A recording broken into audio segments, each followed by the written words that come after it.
राज्याचं शैक्षणिक धोरण महत्त्वाचं, हिंदी सक्तीची करण्याबाबत शासनाकडून निर्णय. तर आम्ही हिंदू आहोत, हिंदी नाही, हिंदी सक्तीवर राज ठाकरेंचं वक्तव्य. हिंदी भाषेबाबत राज्य सरकारला 2 पत्र. आताच हिंदी भाषा का सक्तीची, हिंदीची सक्ती मनसे खपवून घेणार नाही, राज ठाकरेंचा इशारा. शालेय शिक्षणात हिंदी सक्ती नको, भुसेंना पत्र दिलेलं. आज भाषा सक्ती तर उद्या इतर फतवे काढणार, राज ठाकरेंची टीका. मनसे मुख्याध्यापकांना 3रं पत्र पाठवणार, राज ठाकरेंची माहिती. राज ठाकरेंनी प्रत्येक शाळांना लिहिलं पत्र. शाळेच्या मुख्याध्यापकांना मनसेचं पत्र. हिंदी सक्तीच्या मुद्द्यावर मनसेचं 3रं पत्र. तर हिंदी सक्तीवरून शाळांनाही ठणकावलं. राज ठाकरेंच्या पत्रकार परिषदेनंतर मनसैनिक आक्रमक. हिंदी पुस्तकांचे पहिले आणि शेवटचे पान जाळून पुस्तके फाडली. महाराष्ट्रात हिंदीची सक्ती चालणार नाही, मनसे सरचिटणीस मनोज चव्हाण आक्रमक. हिंदी भाषेच्या सक्तीच्या मुद्द्यावरून राजकारण पेटलं. हिंदी सक्तीवरून संसदेत पंतप्रधान नरेंद्र मोदींना जाब विचारू, संजय राऊतांचं विधान. सर्व शाळांमध्ये मराठी भाषा बंधनकारक, नव्या आदेशात हिंदी अनिवार्य असल्याचा उल्लेख नाही. तातडीची पत्रकार परिषद घेत शिक्षण मंत्री दादा भुसेंनी केलं स्पष्ट. मुंबईत मनपा निवडणुकीत श्रीकांत शिंदे विरुद्ध आदित्य ठाकरे सामना. पालिका निवडणुकीचे सर्व निर्णय श्रीकांत शिंदे घेणार. शिवसेना पालिका निवडणूक श्रीकांत शिंदेंच्या नेतृत्वात लढणार. शिवसेनेचा 19 जूनला वर्धापन दिन. दोन्ही शिवसेना स्वतंत्र वर्धापन दिन साजरा करणार. शिवसेनेचा वरळी ANCIच्या डोममध्ये वर्धापन दिन, तर उद्धव ठाकरेंचा क्षणमुखानंद सभागृहात वर्धापन दिन. उद्या दोन्ही शिवसेनेचा वर्धापन दिन सोहळा. शिवसेनेकडून ठाकरेंच्या मेळाव्यास्थळी बॅनरबाजी. क्षणमुखानंद परिसरात शिवसेनेची बॅनरबाजी. ठाकरेंच्या शिवसेनेकडूनही उद्या होणाऱ्या वर्धापन दिनाचा टीजर जारी करण्यात आलाय. आरोप करून खरं तर जेलीला आणायचं आणि त्याला पक्षात घ्यायचं, हे सध्याच्या राजकारणाची नवी पद्धत महाराष्ट्रात रूढ झाली आहे, अशा शब्दात जयंत पाटलांनी भाजपवर टीकास्त्र डागलंय.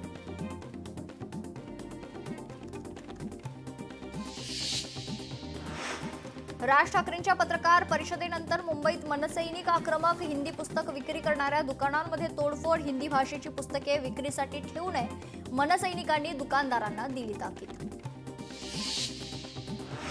कोल्हापूर महापालिकेचे माजी नगरसेवक रमेश पुरेकर यांचा शिवसेनेत पक्षप्रवेश. उपमुख्यमंत्री एकनाथ शिंदे यांच्या उपस्थितीत मुंबईत पक्षात प्रवेश झालेला आहे. मुंबईत भाजपचं स्थानिक पातळीवर बैठकांचं सत्र. स्थानिक पातळीवर भाजपकडून प्रचार सुरू. सरकारची धोरणे उपक्रम मांडण्यासाठी वॉर्ड निहाय संवाद वाढवा, मुंबई भाजप अध्यक्ष आशिष शेलारांच्या सूचना. सांगलीमध्ये काँग्रेसला भाजपचा मोठा धक्का. काँग्रेस नेत्या जयश्री पाटीलांचा भाजपात पक्षप्रवेश. मुख्यमंत्री फडणवीसांच्या उपस्थितीत पक्षप्रवेश. भाजप हे वॉशिंग मशीन आहे हे खरं, वाल्याचा वाल्मिकी होऊ शकतो. सुधाकर बडगुजरांच्या पक्षप्रवेशानंतर सुनील केदार यांचं वक्तव्य. राज्यातील 25 वर्षांहून जुन्या पुलाचे साकवचे ऑडिट करा. जुन्या इमारतींचेही स्ट्रक्चरल ऑडिट करा. सार्वजनिक बांधकाम मंत्री शिवेंद्रराजे भोसले यांचे निर्देश. छत्रपती संभाजीनगरमध्ये संजय शिरसाट MIM कार्यकर्ते भिडले. शिरसाट आणि इम्तियाज जलील यांच्या समर्थकांमध्ये हाणामारीत. शिरसाटांच्या समर्थकाला घरात घुसून मारहाण. बुलढाण्यातील जिल्हा परिषदेच्या शाळेतील शिक्षकांच्या निलंबनाच्या कारवाईचा ठाकरेंच्या शिवसेनेकडून विरोध. विद्यार्थ्यांची पटसंख्या कमी असल्यानं 35 शिक्षकांवर निलंबनाची कारवाई. निर्णयाचा पुनर्विचार करून निलंबन मागे घेण्याची मागणी. जालिंदर सुपेकरची सखोल चौकशी करा. आमदार सुरेश धस यांची मुख्यमंत्री फडणवीसांकडे मागणी. पोलीस महासंचालकांनाही आमदार धस यांचं पत्र. तर जालिंदरने अनेक बेहिशोबी मालमत्ता जमावल्याचा आरोप. मालमत्तेची चौकशी केंद्रीय यंत्रणेमार्फत करा, आमदार सुरेश धस यांची मागणी. ओमराजे निंबाळकरांवर जीवे मारण्याची धमकी दिल्याचा आरोप. व्यावसायिक दिनेश मांगले यांचा आरोप. धमकी देतानाची ऑडिओ क्लिप व्हायरल. धर्मांतरण करणाऱ्यांचा सैराट करा. गोपीचंद पडळकरांचं खरमरीत वक्तव्य. हिंदू धर्मावर आक्रमण करण्यासाठी आलेल्यांना ठोका. पडळकरांनी धडा शिकवणाऱ्यांवर लावली बक्षिसं. छत्रपती संभाजीनगरातील मनपा शाळेतील 9वीतील विद्यार्थिनीने साधला केंद्रीय शिक्षण मंत्र्यांसोबत संवाद. तर रोबोटिक्स प्रकल्पाचं केलं सविस्तर सादरीकरण. नंदुरबार जिल्ह्यातील प्रकल्पग्रस्तांच्या विस्थापनासाठी मंत्री गिरीश महाजनांच्या अध्यक्षतेखाली बैठक. स्वाभिमान सबलीकरण योजनेअंतर्गत प्रकल्पग्रस्तांना जमीन मिळवण्यासाठी प्रस्ताव सादर. कोल्हापुरात खिद्रापूर जुगुळ पुलाच्या जमीन हस्तांतरणाचा मार्ग मोकळा. भूसंपादन केलेल्या शेतकऱ्यांना आमदार राजेंद्र पाटील यड्रावकर यांच्या हस्ते धनादेश वितरण. मुंबईत मातोश्री परिसरात शिवसेनेची बॅनरबाजी. भगवा महाराष्ट्राचा, भगवा हिंदुत्वाचा, भगवा शिवसैनिकांचा असा बॅनरवर उल्लेख. तर शिवसेनेकडून ठाकरेंना डिवचण्याचा प्रयत्न. आदिवासी समाजाने अमरावतीच्या विभागीय आयुक्त कार्यालयावर मोर्चा काढला. केंद्र व राज्य सरकारचा निषेध करण्यात आलाय. मेळघाटातील आदिवासींचे विस्थापन करताना नियमबाह्य पद्धतीनं करण्यात आले. तसेच पुनर्वसन गावामध्ये कुठल्याही मूलभूत सुविधा देण्यात आल्या नाही. यासह विविध मागण्यांसाठी आदिवासींचा विभागीय आयुक्त कार्यालयावर मोर्चा धडकला. एकनाथ शिंदेंचं ऑपरेशन एसटी बँक सक्रिय. एसटी बँकेचे 12 संचालक शिवसेनेत पक्षप्रवेश करणार. गुणरत्न सदावर्तेंच्या पॅनलचे संचालक शिवसेनेत करणार पक्षप्रवेश. मुंबईत रंगणार पहिला रेडिओ महोत्सव. जागतिक संगीत दिनाचं औचित्य साधत 21 जूनला मुंबईत रेडिओ महोत्सवाचं आयोजन. सांस्कृतिक कार्यमंत्री आशिष शेलार यांची माहिती. शेतकरी नेते रविकांत तुपकरांची नथ नावाची शृंगारिका कविता सोशल मीडियावर व्हायरल. आक्रमक तुपकरांचा वेगळा चेहरा समोर. अजित पवारांकडून पुण्याच्या भंडारा डोंगराची पाहणी. भंडारा डोंगरावरील मंदिराची केली पाहणी. कुंडमळ्याला तिसऱ्या दिवशी पाहणीला गेलो म्हणून टीका. लांबी रुंदी करून आलो, नुसती पाहणी नाही. मंदिरासाठी पीएफसीसी बँकेतून पैसे दिले. अजित पवारांचं वक्तव्य. नागपूर राष्ट्रीय महामार्गावरून चालणाऱ्या वाहनासाठी केंद्रीय रस्ते वाहतूक मंत्री नितीन गडकरी यांनी महत्त्वाचा निर्णय घेतलाय. राष्ट्रीय महामार्गावर वाहनांना वार्षिक 3,000 रुपये जमा करून 200 फेऱ्या करता येणार. त्यामुळे याचा फायदा वाहन चालकांना होणार आहे. अजित पवारांचे कार्यकर्ते शरद पवारांच्या भेटीला. कारखाना निवडणुकीच्या पार्श्वभूमीवर भेटी. बारामतीत घेतली शरद पवारांची भेट. मनसे नेते खरतर यशवंत किल्लेदारांनी घेतली मुख्याध्यापकांची भेट. दादरच्या साने गुरुजी विद्यालयाच्या मुख्याध्यापकाची घेतली भेट. तर राज ठाकरेंच्या आदेशानंतर मनसे नेते ॲक्शन मोडवर.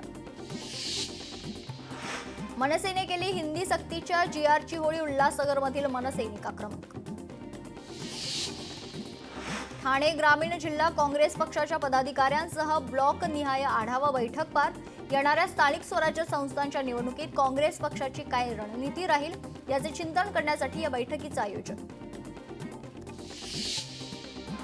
राज्यात मुसळधार पावसाची शक्यता. पुढील 3 ते 4 तासांसाठी मुंबईला अलर्ट. मुंबईसह आसपासच्या परिसरात मुसळधार पावसाची शक्यता. मुंबईतील कृत्रिम तलावांपैकी एक महत्त्वाचा तलाव असणारा पवई तलाव पूर्णपणे भरलाय. या तलावाचे पाणी हे पिण्यायोग्य नसले तरी प्रामुख्याने औद्योगिक बाबींसाठी वापरता येते. त्यामुळे याचा उद्योग क्षेत्राला फायदा होणार.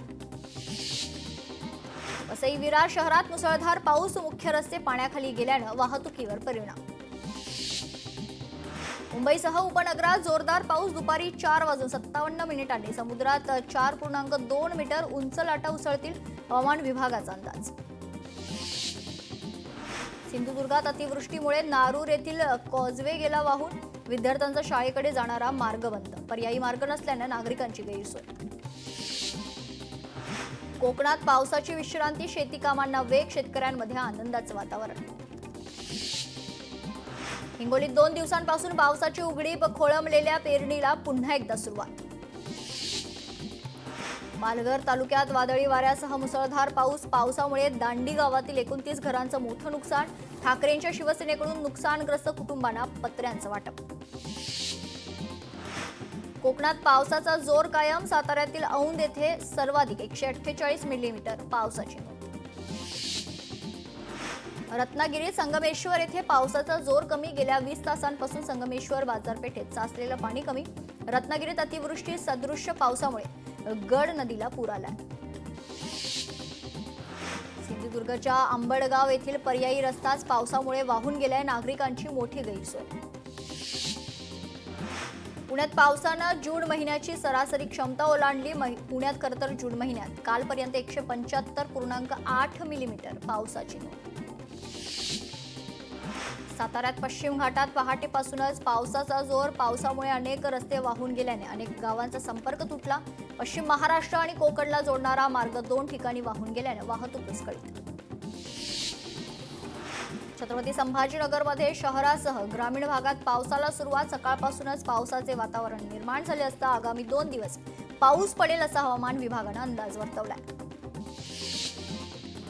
वाराणसीमध्ये पावसाची रिपरिप. येणाऱ्या काळात पावसाचा जोर वाढण्याची शक्यता हवामान खात्याचा अंदाज. ओडिशामध्ये पावसाचा जोर. मुसळधार पावसामुळे जनजीवन विस्कळीत. मच्छीमारांना समुद्रात न जाण्याचा हवामान खात्याचा सल्ला. मथुरेत पावसाचा जोर वाढला. ठिकठिकाणी पाणी साचायला सुरुवात. नागरिकांना काळजी घेण्याचं प्रशासनाकडून आवाहन. गुजरातमध्ये मुसळधार पाऊस. पावसामुळे बोटाडमध्ये उतावली नदी खरं तर ओव्हरफ्लो झाली. 21 जूनला world yoga day. Yoga day निमित्तानं राजस्थानचे मुख्यमंत्री भजनलाल शर्मा यांनी केला योगाभ्यास. यावेळी अनेक चिमुरड्यांचा देखील सहभाग पाहायला मिळाला. जगद्गुरू संत तुकाराम महाराज यांच्या पालखीचा आज वारकऱ्यांच्या उपस्थितीत आषाढी वारीसाठी पंढरीच्या दिशेनं केलं प्रस्थान. वारकऱ्यांना विठ्ठल रखुमाईच्या भेटीची ओढ. हजारो वारकऱ्यांचा पालखीत समावेश. संत तुकाराम महाराज यांचा यंदाचा 340वा पालखी प्रस्थान सोहळा. मुख्यमंत्री देवेंद्र फडणवीस स्वतः कार्यक्रमासाठी उपस्थित. फडणवीसांच्या हस्ते संत तुकारामांच्या पादुकांचं पूजन.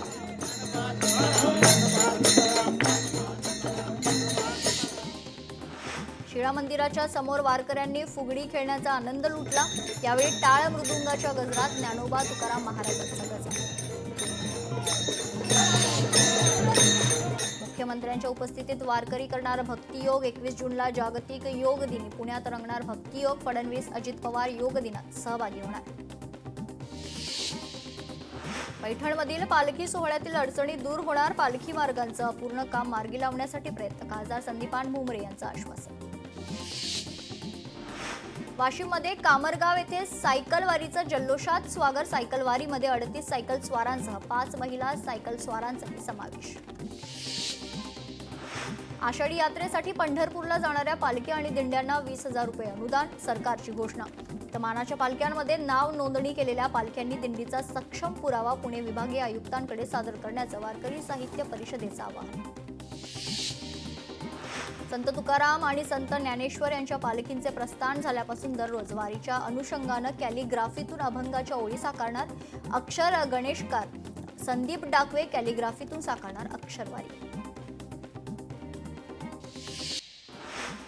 वाशिम बाजार समितीत सोयाबीनची आवक घटली. सोयाबीनच्या दरात समाधानकारक दर न मिळाल्यानं शेतकऱ्यांनी विक्री थांबवली आहे. बाजार समितीत 8,000 क्विंटल सोयाबीनची नोंद. वाशिममध्ये शेतीत वखरणीच्या कामाची लगबग. जिल्ह्यात सिंचनाची सोय असलेल्या शेतकऱ्यांनी केली पावसाची लागवड. शेतकऱ्यांना पीक कर्जासह शासकीय योजनांचे कर्ज वेळेत देण्याचे वाशिम जिल्हाधिकाऱ्यांचे बँकांना आदेश. जिल्हास्तरीय बँकर समितीच्या बैठकीत सूचना. मालेगावमध्ये खरीप पेरणीची लगबग सुरू. बैलांचं पूजन करत पेरणीला सुरुवात. चांगला पाऊस पडल्यामुळे शेतकरी आनंदात. अकोल्यात नुकत्याच पेरणी केलेल्या पिकांवर वाणी किडीचा प्रादुर्भाव. कपाशीसह तुरीचं पीक धोक्यात. अर्धा जून संपला तरी पेरण्या फक्त 8%. आतापर्यंत 11,70,000 हेक्टरवर पेरण्या. पुणे विभागात सर्वाधिक पेरण्या. कृषी क्षेत्रात कृत्रिम बुद्धिमत्तेचा वापर करण्यासाठी एआय धोरणाला राज्य मंत्रिमंडळ बैठकीत मंजुरी. पुढील 3 वर्षांसाठी एआय धोरणाला मंजुरी. तर धोरणासाठी 500 कोटी रुपयांची अर्थसंकल्पीय तरतूद. यंदा बियाणांच्या दरात 10% वाढीमुळे शेतकरी आर्थिक संकटात. पिकाच्या हमीभावात किरकोळ वाढ. तर बियाणांच्या दरात 10% वाढीमुळे शेतकरी नाराज. रब्बी उन्हाळी कांद्याला केंद्र सरकारकडून प्रति क्विंटल 1,435 रुपये दर जाहीर. बाजारभावाच्या 150 ते 250 रुपये दर कमी. कांदा उत्पादक शेतकऱ्यांसह शेतकरी संघटनांचा रोष उफाळून येण्याची शक्यता. बुलढाण्यात शेतकऱ्यांना मुसळधार पावसाची प्रतीक्षा. पेरणी होऊन पाऊस न झाल्याने शेतकरी चिंतेत. लवकर समाधानकारक पाऊस न झाल्यास दुबार पेरणीची परिस्थिती. बीडमध्ये बँकेच्या गेटवर गळफास घेऊन बापानं संपवलं जीवन. लेकीच्या लग्नासाठी ठेवीचे पैसे मिळत नसल्यानं पाऊल. चक्रा मारून खरं तर थकलेल्या बापाचं टोकाचं पाऊल. लातूरमध्ये पैशाच्या वादातून चौघांवर धारदार शस्त्रानं हल्ला. एकाचा मृत्यू. पोलीस स्टेशनमध्ये गुन्हा दाखल. 2 जणांना अटक. अकोल्याच्या वाडे गावात किरकोळ कारणावरून मद्यधुंद अवस्थेत तरुणावर चाकू हल्ला. हल्ल्यात तरुण गंभीर जखमी. अकोला जिल्हा पोलीस ठाण्यात तक्रार दाखल. कोल्हापूरमध्ये विजेचा शॉक देऊन विद्यार्थ्याची हत्या. सुट्टी मिळण्यासाठी शाळेतील विद्यार्थ्यांचं क्रूर कृत्य. संशयित विद्यार्थी पोलिसांच्या ताब्यात. पंढरपूरमध्ये चारित्र्याच्या संशयावरून पत्नीसह 2 मुलांवर कोयत्यानं वार. पतीच्या हल्ल्यात पत्नीचा जागीच मृत्यू. कोल्हापुरातील शिरोलीच्या व्यावसायिकावर हनी ट्रॅप. तर व्यावसायिकाला 58,54,000चा गंडा. शिरोली एमआयडीसी पोलीस ठाण्यात गुन्हा दाखल. पश्चिम रेल्वेच्या मीरा रोड स्थानकावरील दुर्घटना टळली. आत्महत्येच्या प्रयत्नात असलेल्या व्यक्तीला वाचवलं. मोटरमनच्या सतर्कतेमुळे टळली दुर्घटना. बुलढाण्यात खामगाव येथे गोवंशी जनावरांच्या अवयवाची तस्करी करणारं वाहन गोरक्षकांनी घेतलं ताब्यात. पोलिसांकडून 2 जणांना अटक. सोलापूर हैदराबाद महामार्गावर कंटेनर आणि ट्रकचा भीषण अपघात. दुर्घटनेत 1 जणाचा मृत्यू. अपघात सीसीटीव्ही कॅमेऱ्यात कैद. अकोल्या जनावरांची तस्करी करणाऱ्या कुख्यात चोरावर कारवाई. आरोपी मोहम्मद शेखला 1 वर्षासाठी कारागृहाची शिक्षा. गुजरातमधून राज्यात सुगंधी तंबाखूची अवैध वाहतूक करणारं वाहन ताब्यात. नंदुरबारमध्ये शहादा तालुक्यात पोलीस आणि स्थानिक गुन्हे शाखेची मोठी कारवाई. तर 25 लाख रुपये किमतीचा साठा जप्त करण्यात आला. सिल्लोड शहरात पोलीस दलाच्या वतीनं 30 ठिकाणी 132 सीसीटीव्ही कॅमेरे. गुन्हेगारी रोखण्याच्या दृष्टीनं उपाय. तर गुन्हेगारांवर करडी नजर ठेवली जाणार. भंडाऱ्यात पोलीस कर्मचाऱ्याला लाचलुचपत प्रतिबंधक विभागाच्या पथकानं लाच घेताना रंगेहात पकडले. हद्दपारीची कारवाई टाळण्यासाठी 10,000 रुपयांची मागितली होती लाच. सिंधुदुर्गात मद्यधुंद अवस्थेत 10 ते 12 बाईक रायडर्सची पोलीस ठाण्यात येऊन पोलिसांशी झटापट. सावंतवाडी पोलीस ठाण्यातील घटना. 1 पोलीस कर्मचारी जखमी. समृद्धी महामार्गावर पुन्हा प्रवाशांवर हल्ला. खासगी प्रवासी ट्रॅव्हल्सवर लुटारूंची दगडफेक. चोरीच्या उद्देशानं वारंवार वाहनांवर आणि प्रवाशांवर हल्ले. धाराशिवमध्ये गॅस सिलेंडरचा काळा बाजार करणारा रॅकेट पोलिसांकडून उघड. 2 जणांना अटक. तर आरोपींकडून 32 गॅस सिलेंडरसह 60,000चा मुद्देमाल जप्त.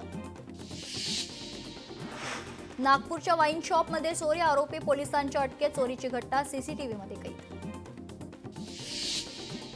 बीडमध्ये ज्वेलर्सच्या दुकानातून दागिन्यांची चोरी. महिलांची टोळी जेरबंद. स्थानिक गुन्हे शाखेची कारवाई.